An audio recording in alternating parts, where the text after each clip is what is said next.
안녕하세요. 예수의 이름으로 문안 안 드립니다. 본 CD는 버지니아 애난델에 위치한 메시아 장로교회 방송 선교부에서 한세영 목사님의 설교 내용을 선교용으로 제작한 것입니다. 설교를 들으시고 예수 그리스도에 대해 알기를 원하시거나 예수를 믿고 신앙생활 하시기를 원하시는 분은 교회 전화 703-941-4447로 연락해 주시면 성심성의껏 도와드리겠습니다. 한 주간도 평안하셨습니까?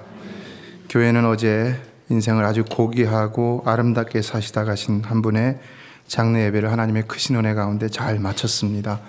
날씨가 좋았고 또 끝나고 오후에 보니까 비가 많이 왔죠. 지금도 좀 내리고 있는 것 같은데요. 많은 분들이 오셔서 슬픔에 동참해 주시고 또 위로에 동참해 주심으로 소망이 넘쳐나는 장례식이었고 정말 은혜가 넘쳐나는 장례식이었습니다. 제가 여기 와서 감사하는 제목 가운데 하나는 이 장례식 때마다 하나님께서 은혜를 많이 주신다는 사실입니다. 그런 것을 여러분도 경험하시죠? 우리 집사님께서는 월요일 오전 5시 10분 평안히 하늘나라로 가셨는데요. 신방을 가서 가족분들을 뵙고 말씀을 들어보니까 너무나도 놀라운 하나님의 섭리와 은혜가 있었다는 것을 발견했습니다. 암이 발견이 되고 항암 치료를 하시면서부터 몸이 힘들어지셨고 따라서 자녀들의 권유에 따라서 잠시 가까운 교회로 출석을 하셨었는데 한 1년쯤 지나서 지난 2달 전인가요? 이렇게 다시 건강한 모습으로 돌아오셨죠. 그래서 우리가 다 같이 하나님 앞에 영광 돌리며 박수를 쳐드렸었습니다. 그런데 우리가 참 이렇게 계속해서 기도하고 있다가 건강한 모습으로 보니까 참 좋았는데 한 달 전쯤부터 급격히 몸이 안 좋아지셔서 침대에만 누워 계셨고 교회를 나오지 못하셨는데 또 남편 대신 우리 윤 집사님께서는 계속 나오셨고요.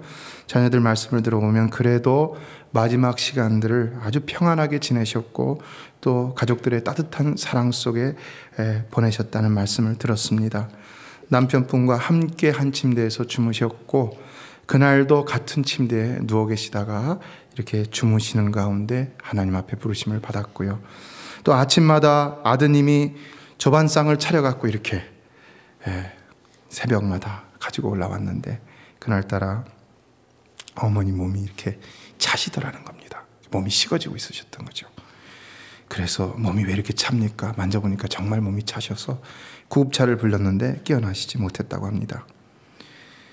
그러나 따뜻한 자녀의 손에 사랑 가운데 그리고 남편의 곁에서 평안히 이렇게 돌아가신 것이죠. 하나님의 부르심을 받았습니다. 참 놀라운 사실 우리가 또 리마인드 해야 되는 것은 성도 여러분, 성도는 이 땅에서 깨어나지 않으면 분명히 저 영광스러운 하늘나라에서 깨어날 줄로 믿습니다. 감사한 것은 이분이 늦은 연세에 예수 믿으시고 몇 교회를 다니셨지만은 그래도 다시 저희 교회에 오셔서 저희 교회에 장례를 주관해 주시길 원하셨다는 것이 저는 저에게 주신 하나님의 복이라고 그렇게 믿습니다. 그리고 두 번째, 평안히 돌아가신, 이 주무시다가 돌아가신 것이 세상의 오복 가운데 하나라고 얘기하죠. 고종명이라고 하는데요. 암에 걸리셨는데도 아파하시다가 숨을 헉헉대시다 돌아가신 것이 아니라 편안하게 주무시다가 돌아가셨다는 것. 세 번째, 그것도 사랑하는 남편 바로 옆에서 그리고 자녀들의 사랑을 한 몸에 흠뻑 받으시다가 댁에서 그 본인의 침상에서 돌아가셨다는 것이 복이고요. 네 번째는 좋은 성품으로 세상에서 좋은 일을 많이 하셨지만은 그러나 무엇보다도 소중한 예수 그리스도를 66세부터 늦으시나마 믿으시고 그러나 확실히 믿으시고 천국의 확실한 소망을 가지시고 하나님 앞에 부르심을 받았다는 사실입니다. 성도 여러분, 예수 믿고 천국 간 것이 가장 큰 복인 줄로 믿습니다.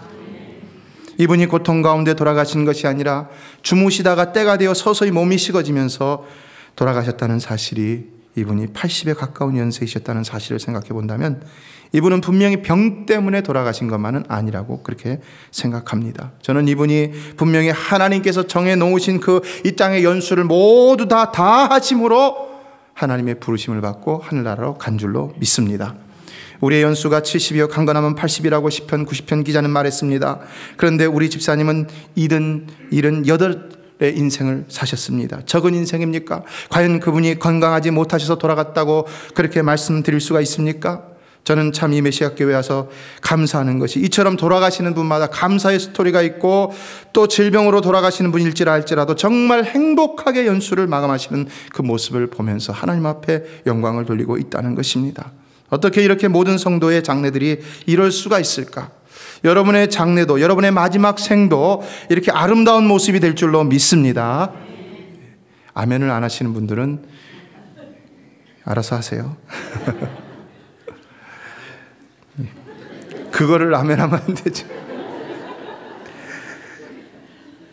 저는 이것이 교회에 주시는 하나님의 복이라고 그렇게 믿습니다. 우리 김원수 목사님도 일부에 나와서 예배 드리셨지만은 다시 건강해지시고 있습니다. 분명히 회복되실 줄로 믿습니다. 그래서 아름다운 마지막 생을 강건하게 사시다 주님 앞에 가시게 될 것을 분명히 저는 믿습니다.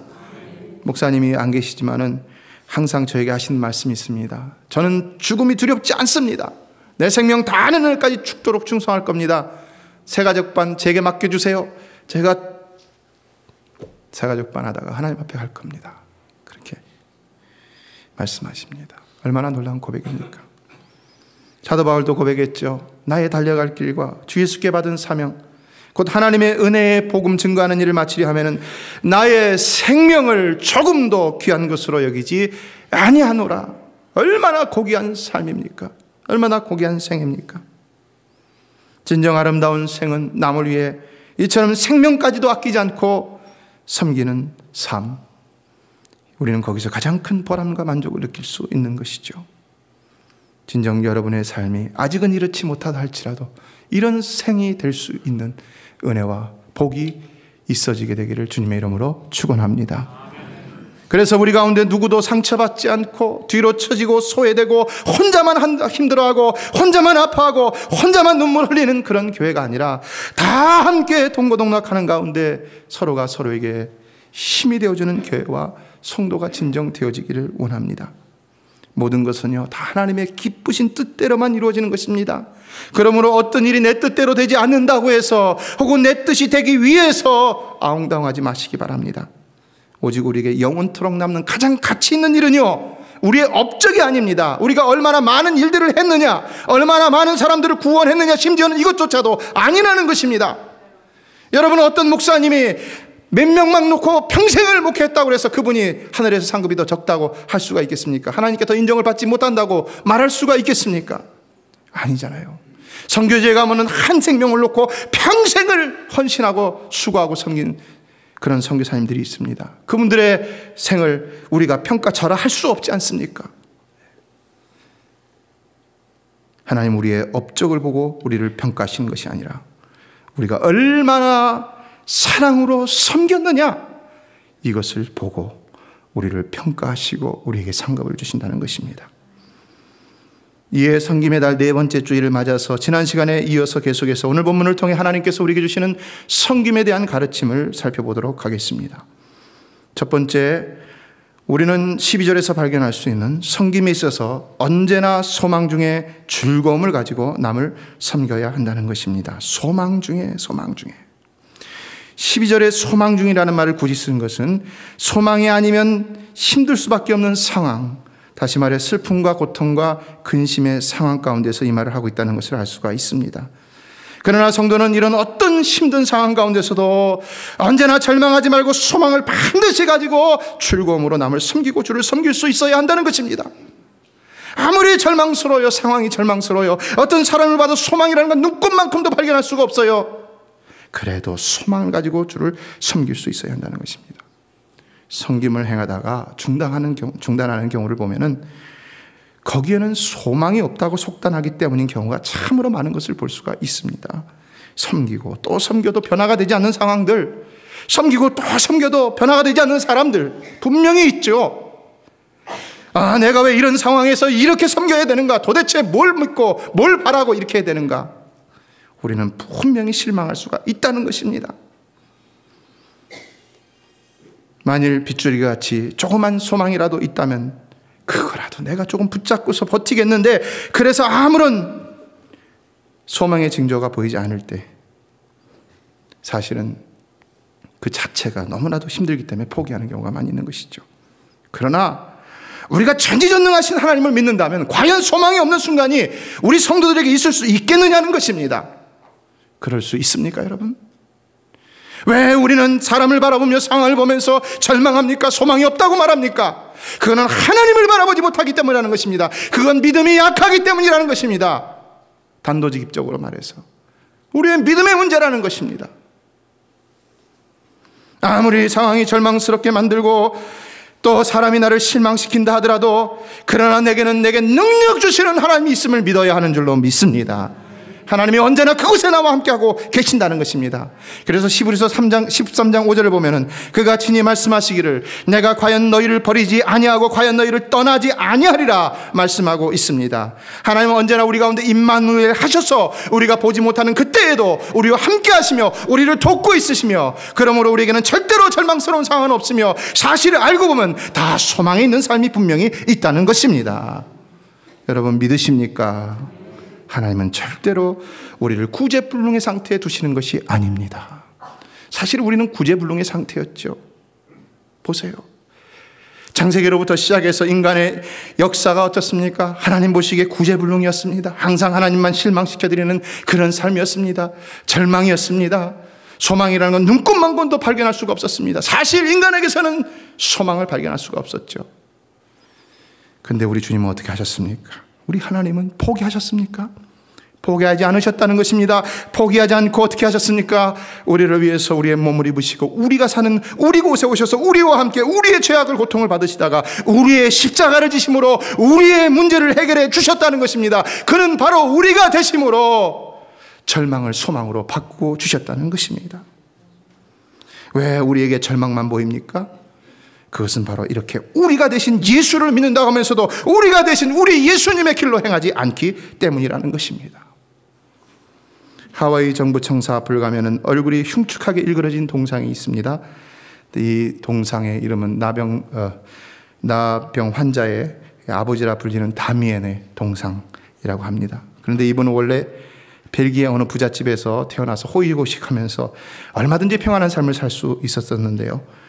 하나님의 놀라운 사랑을 체험하고 나니까 이 사람이 이 사랑을 어떻게 감당할까 고민하다가는 자기의 주신 그 모든 재산을 갖다가 정리해갖고는 가난한 사람들에게 이제 나눠주고 내가 섬기는 삶을 살겠다 해갖고는 다 팔아갖고 하와이 군도 한 섬 몰로이카라는 섬으로 건너갔다는 것입니다. 그런데 이 몰로이카는 어떤 섬이었느냐? 그 당시에는 나병 환자들만 모여서 살던 절망과 죽음의 섬이었다는 것입니다. 어떻게 되겠습니까? 이 사람이 걸로 가면 당연히 이 사람도 나병에 걸릴 수 있는 것이죠. 그런데도 그는 거리로 가서 열심히 섬기면서 자신의 모든 물질을 다 풀어서 그것을 보급하고 그러면서 복음을 전했다는 것입니다. 그런데 놀라운 사실은 그럼에도 불구하고 열매가 한 사람도 없었다는 것입니다. 그렇게 육신으로 헌신하고 물질로 많이 섬기고 했는데도 한 사람도 열매를 거두지 못했다는 것입니다. 어떻게 해야 될까요? 어떻게 해야 될까요?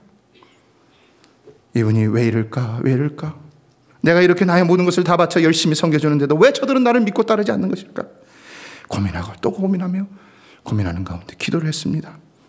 그런데 어느 날 하나님께서 뜻밖의 나병 환자들이 나누는 그 대화 소리를 듣게 해주셨다는 것입니다. 이렇습니다. 여보게, 다미에는 몸이 성하니까 그런 소리 하지. 우리처럼 나병에 걸려서 몸이 썩어봐. 어디서 소망을 찾고 어디서 하나님 찾겠다는 말인가? 그럴 수 있겠나? 여러분 이런 말 할 수 있습니까? 없습니까? 할 수 있죠. 이분이 이 말을 듣고선 충격을 받았습니다. 어떻게 되겠습니까? 그래갖고는 이제 운망에 들어와갖고는 하나님 앞에 무릎을 꿇고 기도를 했는데 이런 기도를 드렸다는 것입니다. 하나님 용서해 주세요. 저는 저들의 마음을 몰랐습니다. 이제 내가 저들을 진정으로 사랑하려면 저들과 똑같은 모습이 되어야 한다는 것을 깨달았습니다. 그러니 저에게도 나병을 주시기를 원합니다. 예수님께서 저를 위해서 그 귀한 몸을 버리셨듯이 저도 그들을 사랑하기를 원하오니 저에게도 나병이 문둥병 주시기 원합니다. 그리고는요, 놀랍게도 기도를 마친 후에 기도에 그치지 않고 나병 환자의 고름이 섞인 피를 갖다가 주사기에다 넣어갖고는요, 자기 몸에다가 주사하기 시작했다는 것입니다. 어떻게 됐을까요? 얼마 후 그의 몸에 감각이 무뎌지는 것을 경험하기 시작했습니다. 눈썹이 빠져나갔습니다. 손가락이 오그라들더니 마디마디가 떨어져 나갔습니다. 드디어 그에게도 죽음의 병, 나병이 찾아온 것이었습니다. 그러나 그는 그렇게 추한 모습으로 나병에 걸린 자신의 모습을 보면서 오히려 하나님께 진정으로 감사를 드렸다는 것입니다. 하나님 감사합니다. 이제야 비로소 제가 저들 앞에서 우리라는 말을 떳떳하게 사용할 수 있게 되었네요. 하나님, 제 기도를 들어주시고 저에게 나병을 허락해 주심을 진심으로 감사합니다.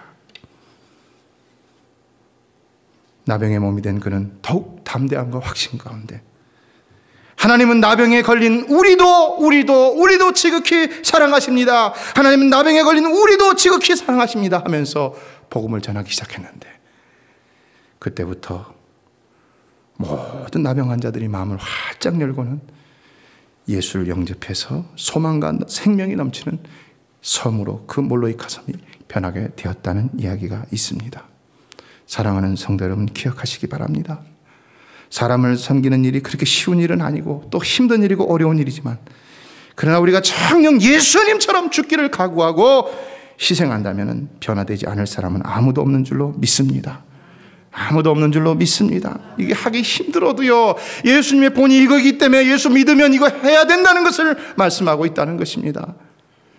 그래서 때로는 오늘날도 하나님께서요, 예수님처럼 우리가 원치 않는다 할지라도 우리를 통해서 한 영혼을 변화시키고 한 사회를, 한 교회를, 한 가정을 변화시키게 하기 위해서 우리를 십자가의 자리로 내모실 때가 있습니다. 그래서 우리는 예수님처럼 하나님, 나 못합니다. 왜 내게 이런 고통을 주십니까? 할 수 있거든 이 잔을 내게서 물리쳐 주시옵소서 라고 그렇게 기도할 수 있지만은, 그러나 결론은 그래도 하나님은 그 잔을 지라는 것입니다.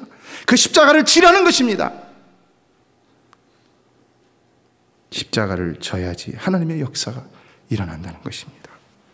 그래서 사도 바울은 고린도후서 4장 10절에서 우리가 항상 예수 죽인 것을 몸에 짊어짐은 예수의 생명도 우리 몸에 나타나게 하려 함이라 라는 놀라운 고백을 했던 것을 볼 수 있습니다. 그리스도 안에서의 절망이라는 것은요, 반드시 부활의 생명의 소망으로 나타나게 되어 있다는 것입니다. 이 길버트라는 사람은 다른 사람들이 절망의 마지막을 볼 때 신자는 무한한 소망 속에 기뻐한다라고 말했습니다. 왜요? 십자가가 있기 때문이라는 것입니다.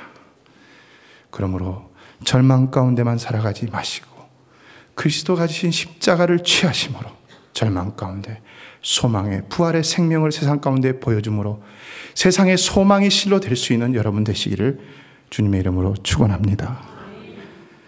두 번째, 우리는 기도에 힘쓰는 섬김의 사람들이 되어야 한다는 것입니다. 왜 기도가 섬김이 될까요? G.D. 왓슨은 기도는 세계를 움직이는 손을 움직이게 한다라고 했습니다. 기도는 만물을 움직이는 하나님의 손을 움직이게 하는 방편이 되기 때문이라는 것입니다. 그래서 시편 34편 17절은 의인이 외침에 여호와께서 들으시고 저희의 모든 환난에서 건지셨도다라는 말을 했습니다. 하나님께서 믿음으로 의롭다 하신 우리의 기도를 들으시고 응답하시지 못할 환난은 세상에 하나도 없다는 것입니다. 하나님은 모든 환난에서 우리를 건지실 수 있는 능력자시라는 것입니다. 여러분 믿으십니까? 모든입니다. 이게 가장 중요한 단어입니다.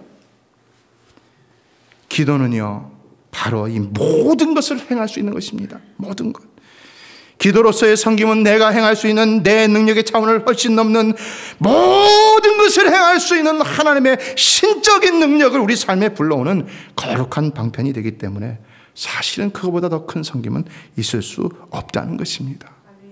그런데 오늘 본문 말씀은 그냥 기도하라고 말씀하지 않고 뭐라고 말씀하고 있습니까? 기도에 항상 힘쓰며라고 말씀하고 있다는 것입니다. 원문을 직역해 보면요, 기도하기 위해 계속해서 분주하라, 기도하기 위해서 계속해서 분주하라, 이런 말이 됩니다. 오늘 본문이 우리에게 원하는 기도의 섬김은 그냥 한두 번 잠깐 기도하는 것이 아니라는 것입니다. 주일을 알아서 눈 깜빡 감고 기도하는 것 아니에요. 밥 먹을 때 눈 깜빡 감고 기도하는 게 그게 아니라는 것입니다. 우리가 기도 때문에 분주할 정도로 그렇게 계속해서 기도하라는 것입니다. 그래서 새벽에 나와서 기도하고요, 또 집에 있을 적에도 기도하고요. 일터에 있을 때도 기도하고요. 기도 때문에 분주하라. 여러분, 이것이 가능하겠습니까? 불가능하겠습니까? 사실 현실적으로 생각하기에는 불가능해 보이죠. 그러나 또 전혀 할 수 없는 일일까요? 그렇지 않죠. 사도행전 1장을 보면 사도들이 오순절 성령 강림의 사건이 일어나기 전에 마가의 다락방에 모였을 때 어떻게 했다고 그랬습니까? 그들은 열흘 동안 전혀 기도에 힘썼다고 그랬습니다. 사도행전 2장 42절에서도 보면은 전혀 기도에 힘썼다고 그랬습니다. 이 전혀 뭡니까? 이거는 오로지라는 말입니다. 그래서 이 사도행전 2장 42절을 다시 개역 개정판에서 보면은 그들이 사도의 가르침을 받아 서로 교제하고 떡을 떼며 오로지 기도하기를 힘쓰니라고 했습니다. 오로지. 성령 충만한 초대교회 성도들은 양육받고 교제하고 떡을 떼는 일 외에는 오로지 only praying, 기도하는 일밖에는 하지 않았다는 것입니다. 가능할까요? 가능하지 않을까요? 가능하지 않을 것 같지만 분명히 현실 속에서 일어날 수 있는 일이라는 것이죠. 오늘날도 주의 종들의 삶 속에서, 기도하는 주의 종들의 삶 속에서, 그리고 선교지를 가면 더 확연하게 볼 수가 있습니다. 선교사님들이 기도를 하고 또 선교지에 있는 그 성도들이 정말 기도만 하는 그런 모습을 저는 많이 보았습니다. 저도 청년들을 데리고 선교여행을 하면서 밥 먹고 잠시 교제하고 화장실 가고 다른 일상 특별히 봐야 할 일 보는 이외에는 계속해서 10시간, 12시간 하나님 앞에 찬양하고 기도했던 일을 기억합니다. 정말 그런데 놀라운 사실은요, 그렇게 하면 더 힘들 것 같은데요, 그렇게 하니까 더욱 기쁨이 넘치고 과연 이것이 천국이구나 하는 것을 느낄 수 있게 되더라는 것입니다. 바로 거기서 기도의 역사가 나타나고요, 기도의 응답이 나타나고요, 성령 충만의 역사가 나타나는 것을 경험할 수 있었습니다. 그러므로 데살로니가전서 5장 17절은 조금도 뒤로 물러남이 없이 쉬지 말고 기도하라, 쉬지 말고 기도하라 분명하게 말씀하고 있다는 것입니다. 구약을 봐도 사무엘 선지자가 온 이스라엘 백성 앞에서 말했죠. 나는 너희를 위하여 기도하기를 쉬는 죄를 여호와 앞에 결단코 범치 아니하겠다 선언을 하고 있습니다. 아직 왕이 세워지지 않은 때 민족의 지도자로 세움을 받았던 소위 세속적인 말로 말하면 오늘날 종교인입니다. 선지자입니다. 근데 이 사무엘 선지자의 그가 무엇로 나라를 다스릴 수가 있겠습니까? 통치 기술이 무엇이 있겠습니까? 그런데 그는 오직 기도로 나라를 섬겼다는 것입니다. 결국 어떻게 되었습니까? 그 기도로 섬겼던 사무엘의 때에는 이스라엘이 정말 이전에 맛보지 못했던 놀라운 태평성대를 구가했던 것을 볼 수가 있습니다. 이후에 다윗 왕도 마찬가지였죠. 오늘 우리 장로님 기도하셨던 히스기 왕도 마찬가지였죠. 기도의 사람으로 놀라운 하나님의 기적들을 체험하면서 그야말로 나라가 평안하고 복을 받는 역사를 일으킬 수 있었다는 것입니다. 이에 기도의 사람이라 할 수 있는 E.M. 바운즈는 기도의 실패자는 생활의 실패자다라고 말하고 있습니다. 왜 오늘날 우리 그리스도인들이 하나님을 섬긴다고 하면서 전지전능하신 하나님을 섬긴다고 하면서도 왜 실패하는 삶을 사느냐? 그건 기도에 실패하기 때문이라는 것입니다. 그러므로 사랑하는 성도 여러분, 여러분은 기도하지 않음으로 실패하는 인생이 아니라 반드시 기도함으로 성공하기만 하는 인생이 되시기를 주님의 이름으로 축원합니다. 그래서요, 여러분이 정말 교회를 사랑한다면요, 자녀를 사랑한다면요, 가정을 사랑한다면요, 누구 연약한 사람, 불쌍한 사람을 사랑한다면요, 새벽 예배로 나와서 할 수 있으면 새벽 예배로 나와서 기도할 수 있고요, 할 수 없더라도 집에서 하나님 앞에 항상 기도하고 또 일터에 나가서도 기도할 수 있어야 하는 것입니다. 기도하는 성도가 되시기를 주님의 이름으로 축원합니다.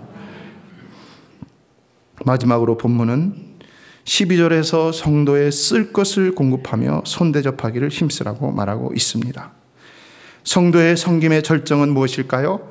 그건 두말할 나위 없이 십자가의 희생이라고 할 수가 있겠죠.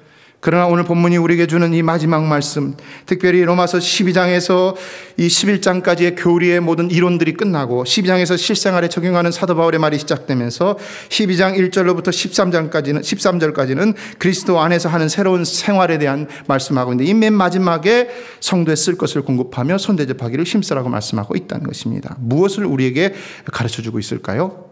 섬김의 마무리는 바로 우리의 것을 나누어 그것이 필요한 불쌍한 자에게 공급하고 섬기는 일이라는 것을 가르쳐주고 있는 것이죠. 그래서 로마서 8장 32절을 보면 자기 아들을 아끼지 아니하시고 우리 모든 사람을 위하여 내어주신 이가 어찌 그 아들과 함께 모든 것을 우리에게 은사로 선물로 주지 아니하시겠느냐라고 말하고 있습니다. 성도 여러분, 실로 자기 아들을 내어주신 우리 하나님은 또한 자신의 모든 소유를 우리와 항상 함께 나누기를 원하고 계시는 줄로 믿습니다. 하나님은 항상이요. 그 하나님의 전능함도 우리와 함께 나누시기를 원하시고요. 그 하나님의 소유도 우리와 함께 나누시기를 원하시고요. 그 하나님의 통치도 우리와 함께 나누기를 원하시고 계신다는 사실입니다. 성경에 다 기록된 것이잖아요. 이게 바로 우리 아버지의 마음입니다. 그러므로 하나님은 때때로 실제로 우리가 건강이 필요할 때 건강도 주시고, 물질이 필요할 때 물질도 주시고, 명예가 필요할 때 명예도 주시는데, 사실 우리가 다 무엇이 더 우리에게 필요한지를 몰라서 받는다 못 받는다 하는 것이지요. 그러나 하나님은 다 주신다는 것입니다.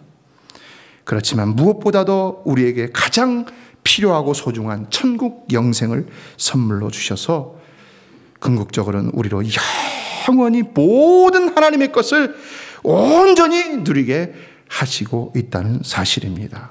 믿으십니까? 이게 가장 큰 축복인 것이죠. 여러분이 지금 현재 누리고 있는 모든 것도 다 하나님의 은혜의 선물인 줄로 믿습니다. 여러분이 가진 집, 차, 물질, 사업 다 하나님의 은혜의 선물이라는 것입니다. 고린도전서 4장 7절을 보면 내게 있는 것 중에 받지 아니한 것이 무엇이뇨? 내가 받았은즉 어찌하여 받지 아니한 것 같이 자랑하느냐라고 했습니다. 내가 내 능력으로, 내 노력으로, 내 꼼수로 무엇을 이룬 것처럼 그렇게 생각할지 모르지만 사실은 하나님이 다 주신 것이라는 것입니다. 나만 열심히 해갖고 내 열심한 노력한 대가로서 내 무엇이 결과로 주어지는 것처럼만 생각하지 마십시오. 다른 사람들도 그에 못지않게 열심히 하고도 그렇게 못 사는 사람들도 있다는 사실입니다. 그렇다면 어떻게 된 것입니까? 하나님이 주셨다는 것이죠. 그러니까 더 감사하라는 것이죠. 그래서 마태복음 10장에서 예수님은 말씀합니다. 너희가 거저받았으니 거저주어라. 거저받았으니 거저주어라. 그렇다면 여러분의 삶은 나의 모든 소유는 하나님의 것이라는 참으로 믿음에 참된 사상이 있으며, 그러므로 실질적으로 하나님으로부터 받은 모든 것을 나누는 삶을 과연 살고 있습니까? 여기 손대접하기를 힘쓰는 일은요, 그리스도인의 미덕이라고 할 수가 있는 것입니다. 아브라함과 룻이 부지 중에 손님을 대접했죠. 근데 누구를 대접했습니까? 결과적으로는 천사들을 대접했고요. 그로 인하여 엄청난 복을 받았던 것을 볼 수가 있습니다. 세상에서도 보면 흥부전을 보면 어떻습니까? 흥부가 제비의 부러진 다리를 정성껏 치료해 주니까 어떻게 됐어요? 대박이 터졌잖아요. 이에 사도행전 20장 35절은 말씀합니다. 곧 이같이 수고하여 약한 사람들을 돕고 또 주 예수의 친히 말씀하신 바 주는 것이 받는 것보다 복이 있다 하심을 기억하여야 할지니라. 사랑하는 성도 여러분, 여러분 꾸러 다니는 자가 아니라 주러 다니는 자가 되실 수 있게 되기를 주의 이름으로 축원합니다. 중요한 것은 무엇이 있고 남아서 남을 돕는 것이 아니죠. 항상 하나님 우리가 원하시는 삶은 우리 마음 가운데 우리가 있든 없든 이와 같이 남을 돕고 섬기며 살려는 그런 마음을 가지고서 그렇게 살라는 것이지요. 그래서 히브리서 13장 15절로 16절을 보면 이것을 아예 제사, 하나님 기뻐하시는 제사라고 하는 것을 볼 수 있습니다. 15절을 보면 찬미의 제사를 우리가 드려야 된다고 합니다. 이제는 우리가 더 이상 피의 제사를 드릴 필요가 없잖아요. 예수 피가 다 우리의 모든 제사를 완료시켰기 때문에요. 그런데 그 찬미의 제사뿐만 아니라 이제는 오직 선을 행함과 서로 나눠주기를 잊지 말라. 이 같은 제사는 하나님이 기뻐하시느니라 라고 말씀하고 있다는 것입니다. 왜 그럴까요? 결국 우리 하나님은 다 모든 것을 다 해결해 주셨기 때문에 이제는 그의 모든 자녀들이 그냥 다 함께 동고동락하며 함께 웃고 함께 울며 함께 사랑하며 함께 살아가기만을 정말로 원하시고 계시다는 것입니다. 기억하십시오. 우리 교회를 성장시킬 수 있는 것, 여러분의 삶을 더 성숙시킬 수 있는 것은 오직 사랑이라는 사실입니다. 믿으십니까? 그것은요, 이 부족한 담임 목사의 어떤 재능이나 아이디어나 지혜나 설교가 아닙니다. 오직 사랑입니다. 이 사랑이 끌어다니는 힘이 있는 것입니다. 잘 지난 세월을 생각해 보세요. 우리 교회가 어떻게 여기까지 왔는지. 그거는 부족한 종 여러분 한 분 한 분이 그 사랑이 다 모아져 갔고요, 우리 교회가 그래도 이만큼 성장할 수 있었다는 것입니다. 바로 이 사랑이 기반이 되기 때문에 흔들리지 않는 것이죠. 말씀을 맺습니다. 기억하십시오. 캄캄한 교회당을 환하게 밝힐 수 있는 촛불은 단 하나가 아니라는 사실 기억하십시오. 더 밝은 빛을 위해서는 더 많은 촛불이 필요한 것이고, 그러므로 우리는 모두가 다 이 사랑의 촛불을 밝혀야 되는데, 하나의 촛불도 소중하지 않은 것은 없다는 것입니다. 따라서 여러분 한 분 한 분의 삶이 하나하나의 사랑의 섬김의 촛불이 되셔서 이 제단 가운데 어두운 곳에서 슬피 우는 자, 고통받는 성도들을 분명하게 밝히심으로 온 교회에 그늘지고 어두워진 구석이 없도록 할 수 있는 그런 놀라운 역사를 일으키는 주인공이 되시기를 주님의 이름으로 축원합니다. 섬김으로 함께 가는 길만이 어둡고 쓸쓸하지 않은 길이 될 수가 있는 것입니다.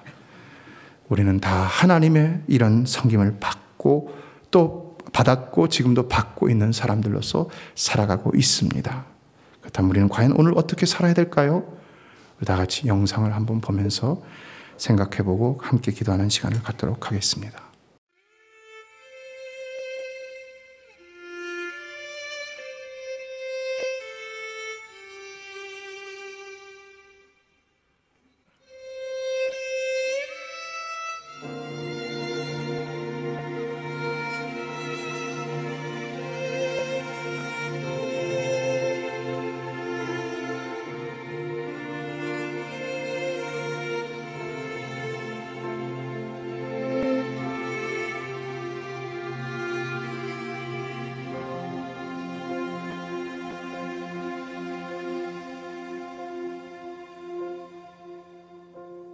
When I am down and oh my soul so weary,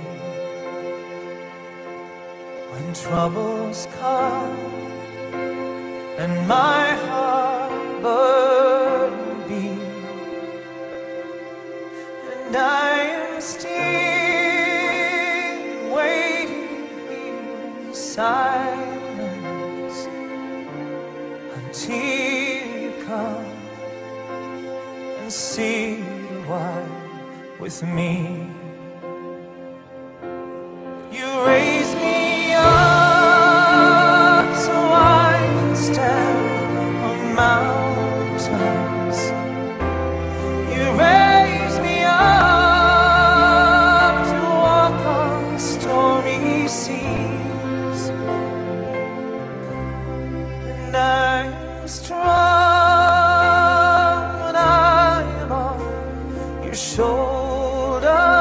shoulders.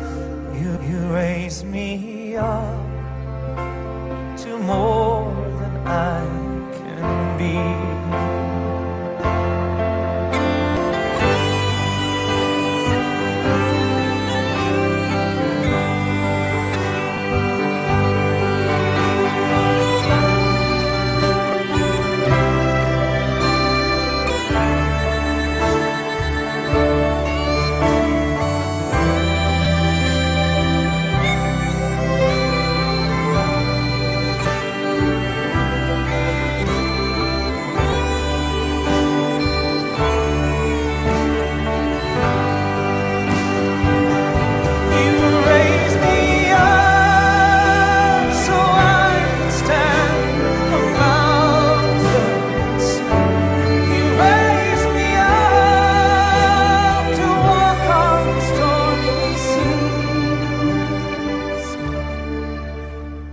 I am strong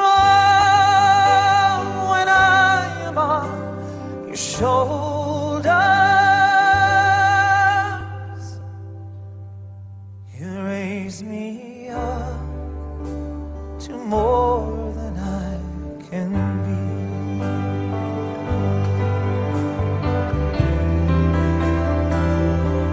There is no life without its hunger, each restless heart, each soul perfectly. But when you come, I feel with wonder. Sometimes I think I glimpse eternity.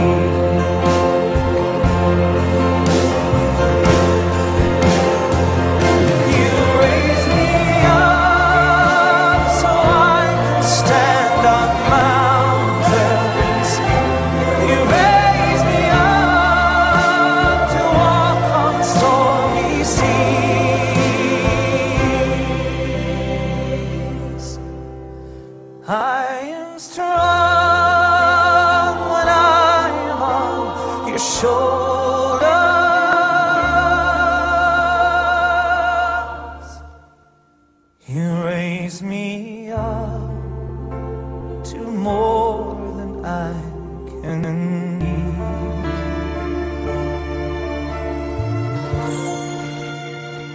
You raise me up to more than I can be.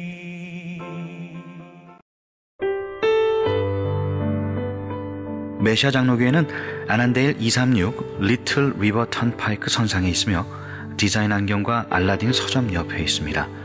주소는 4313번 마크햄 스트리트, 애난데일, 버지니아 22003입니다. 성경은 주 예수를 믿어라. 그리하면 너와 내 집이 구원을 얻으리라 하셨습니다. 이 CD를 들으시는 분께서 예수를 믿지 않으셨다면 꼭 예수를 믿고 죄악된 세상에서 구원을 받을 수 있도록 기도하겠습니다.